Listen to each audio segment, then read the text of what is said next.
จะจำติดตาเป็นโบราณไม่เคยเสื่อมคลาย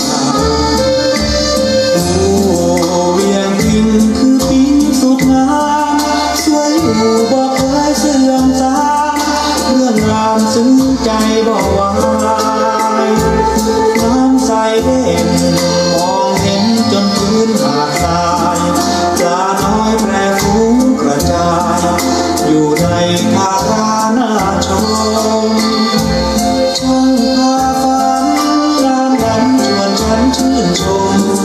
ฉันพลอยคลายความโศกตรมนั่งชมน้ำกินสุขใจเมื่อลำน้ำเข้าไปแอวดอยพาเลิกชวนเพลินใจน้อย